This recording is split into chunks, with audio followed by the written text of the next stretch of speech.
Friends, ഇന്ന് നമ്മൾ ഉണ്ടാക്കുന്നത് ഒരു നാടൻ താറാവ് കറിയാണ്. എൻ്റെ ഫ്രണ്ട് ഹൻസ ചേച്ചിയുടെയും ജോസിയേട്ടൻ്റെയും വീട്ടിലേക്കാണ് നമ്മളിപ്പോൾ പോകുന്നത്. അവരുടെ വീട്ടിൽ താറാവിനെ വളർത്തുന്നുണ്ട്. അപ്പോൾ അതിലൊരു താറാവിനെ എനിക്ക് കുക്ക് ചെയ്യാൻ തരാമെന്ന് പറഞ്ഞിട്ടുണ്ട്. അവരത് റെഡിയാക്കി വെച്ചിട്ടുണ്ട്. നമ്മളത് പിക്ക് ചെയ്യാനായിട്ട് പോകുന്ന വഴിയാണിപ്പോൾ. അവരുടെ ബാക്ക്യാർഡിൽ ചെറിയൊരു ഫാം പോലെയാണ്. അതിൻ്റെ അകത്ത് കോഴിയും താറാവും മുയലും അതേപോലെ പലതരത്തിലുള്ള വെജിറ്റബിൾസും ഫ്രൂട്ട്സും എല്ലാം ഉണ്ട്. അത് നിങ്ങളെ ഒന്ന് കാണിക്കണമെന്ന് തോന്നി. അപ്പോൾ അതും കൂടി ഞാൻ നിങ്ങളെ ഇതിൻ്റെ കൂട്ടത്തിൽ കാണിക്കാം. ഇതാണ് ഞാൻ പറഞ്ഞ ഹൻസ ചേച്ചിയും ജോസിയായിരുന്നു. ഇനി നമുക്ക് ഇവരുടെ ബാക്ക്യാർഡ് കാഴ്ചകൾ കാണാം. ഇതൊരു ചെറിയ ബാക്ക്യാർഡ് ആണെങ്കിൽ പോലും ഇതിൽ അത്യാവശ്യത്തിന് വേണ്ട വെജിറ്റബിൾസും ഫ്രൂട്ട്സും എല്ലാം ഇവിടെ തന്നെ ഉണ്ട്. ഇത് പെർസിമനാണ്. ഇതിൻ്റെ 2 ഇനം തന്നെ ഇവിടെ ഉണ്ട്.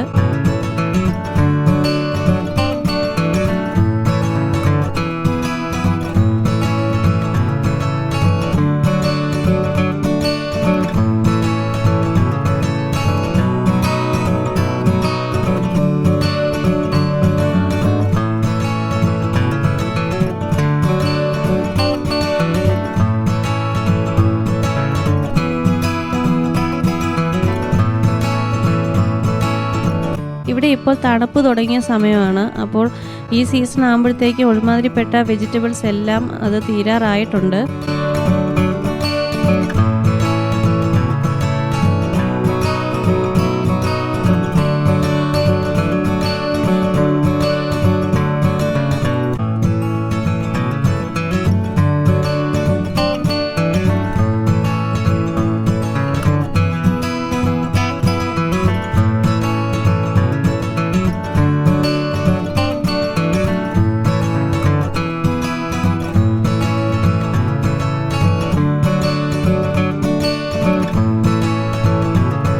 ഈ കാണുന്നത് അമ്പഴങ്ങിയാണ്. ഇത് ഉപ്പിലിടാൻ മാത്രമല്ല ചമ്മന്തി അരയ്ക്കാനും നല്ലതാണ്. ഇത് പാഷൻ ഫ്രൂട്ടാണ്. അതിൽ പൂവെല്ലാം ഇട്ട് നിൽപ്പുണ്ട്.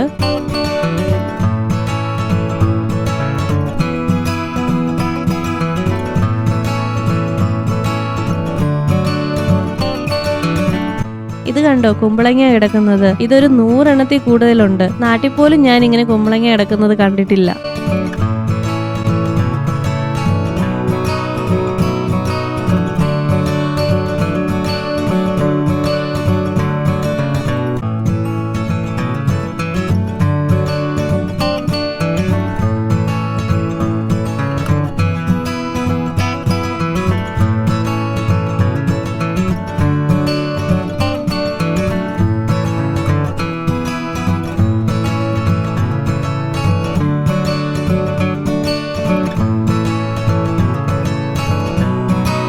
ഇത് പെർസിമന്റെ വേറൊരു ഇനത്തിൽപ്പെട്ടതാണ്.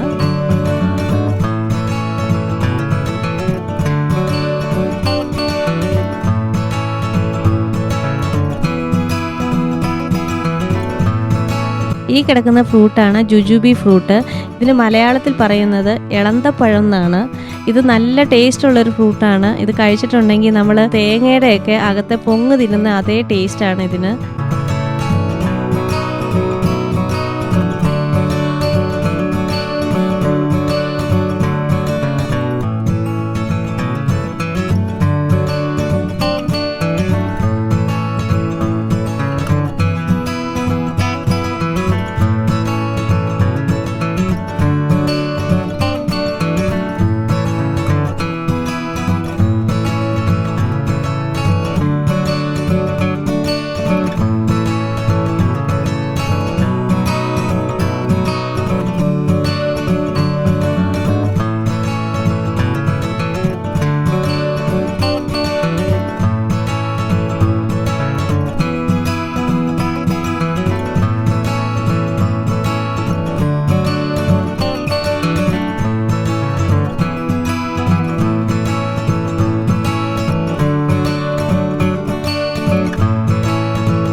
ഇപ്പോൾ നമ്മൾ ഹൻസ ചേച്ചിയുടെയും ജോസിയേട്ടൻ്റെയും ബാക്ക്യാർഡിലെ കാഴ്ചകളെല്ലാം കണ്ടു കഴിഞ്ഞല്ലോ.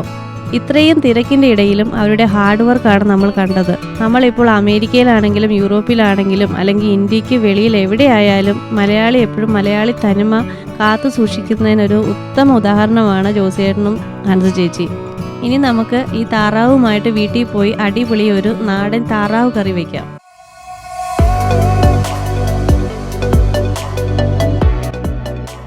അപ്പോൾ നമുക്ക് കിട്ടിയ താറാവ് നമ്മൾ കഴുകി നല്ല മഞ്ഞപ്പൊടിയൊക്കെ ഇട്ട് കഴുകി നല്ല വൃത്തിയാക്കി ഒരു സൈഡിൽ വെച്ചിട്ടുണ്ട്.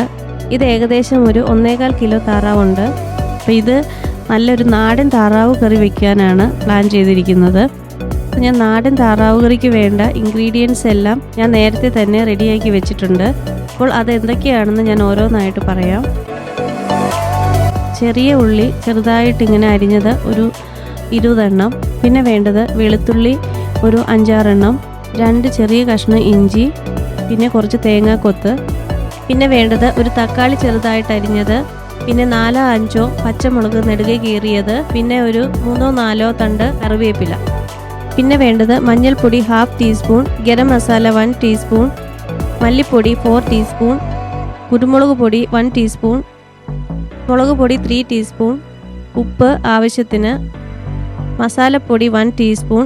ഞാനിവിടെ മസാല പൊടിച്ചു വെച്ചിരിക്കുന്നത് പട്ട, ഗ്രാമ്പു, പെരുംജീരകം, ഏലക്ക ഇവയെല്ലാം കൂടെ പൊടിച്ചു വെച്ചിരിക്കുന്നതാണിത്. പിന്നെ വേണ്ടത് ആവശ്യത്തിനുള്ള കുറച്ച് എണ്ണയും കുറച്ച് കടുകും. ഇനി നമുക്ക് ഇതിന് വേണ്ട ഇഞ്ചിയും വെളുത്തുള്ളിയും കൂടി ഒന്ന് ചെറുതായിട്ട് ചതച്ചെടുക്കാം. ഇത് സാധാരണ അരിയുന്നതിനേക്കാളും നല്ലത് ചതച്ച് ഇങ്ങനെ എടുക്കുന്നതാണ് നല്ലത്.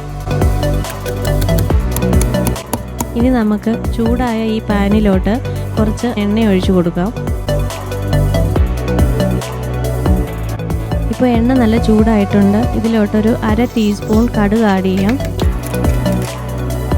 ഇതിലോട്ട് കുറച്ച് കറിവേപ്പില കൂടി ആഡ് ചെയ്യാം. ഇനി ഇതിലേക്ക് തേങ്ങാക്കൊത്ത് ആഡ് ചെയ്യാം. തേങ്ങാക്കൊത്ത് ചെറുതായിട്ടൊന്ന് വഴന്നു വരുമ്പോഴേക്കും അതിലേക്ക് നേരത്തെ നമ്മൾ ചതച്ച് വച്ചിരുന്ന ഇഞ്ചിയും വെളുത്തുള്ളിയും കൂടെ ചേർത്ത് കൊടുക്കാം. ഇനി ഇതിലേക്ക് ചെറിയ ഉള്ളി ആഡ് ചെയ്യാം.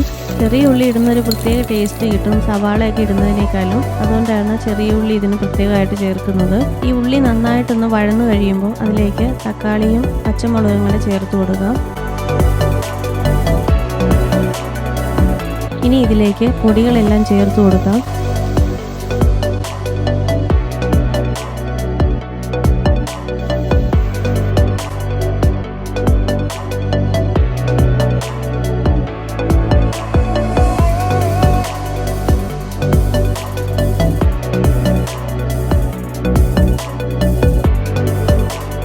ഇതിൻ്റെ ഈ പച്ചമണം എല്ലാം മാറുന്നോടെ വരെ ഒന്ന് ഇളക്കി കൊടുത്ത് നന്നായിട്ടൊന്ന് മിക്സ് ചെയ്തെടുക്കാം.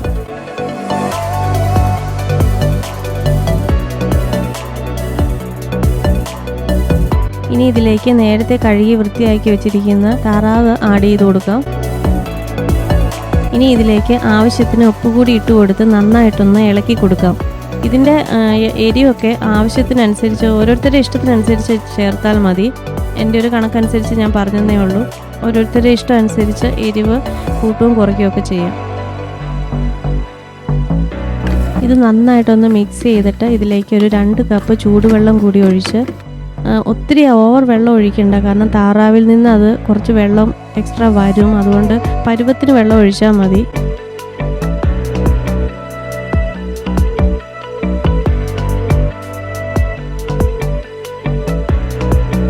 ഇനി ഇത് അടച്ചു വെച്ച് ഒരു മീഡിയം ഫ്ലെയിമിൽ ഒരു 30 മിനിറ്റ്സ് നന്നായിട്ടൊന്ന് കുക്ക് ചെയ്തെടുക്കാം.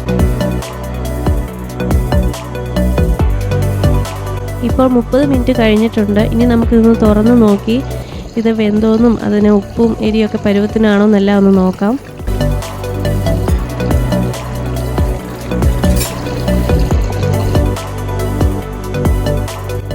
നല്ലതായിട്ട് വെന്തിട്ടുണ്ട്. ഉപ്പും എരിയെല്ലാം പരുവത്തിനായിട്ട് തന്നെയുണ്ട്. ഇനി നമുക്കിതൊരു സെർവിങ് പ്ലേറ്റിലോട്ട് മാറ്റാം.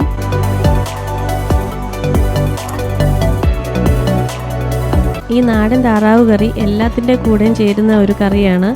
അപ്പത്തിൻ്റെ കൂടെയും അതുപോലെ ഇടിയപ്പം, അതേപോലെ കപ്പ, ഇതെല്ലാം ഇതിൻ്റെ നല്ലൊരു കോമ്പിനേഷനാണ്. ഞങ്ങൾ ഇനിവേ ഇന്ന് ഇത്തിരി കപ്പയും അതുപോലെ ഇടിയപ്പമൊക്കെ ഉണ്ടാക്കിയിട്ടുണ്ട്. നല്ല ചൂട് വറുക്കുന്ന താറാവ് കറിയും കപ്പയും കൂടെ കൂട്ടി ഞാനൊന്ന് ട്രൈ ചെയ്യട്ടെ എങ്ങനെയുണ്ടെന്ന്. അപ്പോൾ നിങ്ങളെല്ലാവരും ഇത് ട്രൈ ചെയ്യണം. ഇഷ്ടപ്പെട്ടാൽ ലൈക്ക് ചെയ്യാനും ഷെയർ ചെയ്യാനും സബ്സ്ക്രൈബ് ചെയ്യാനും മറക്കരുത്. Thanks for watching and see you next time.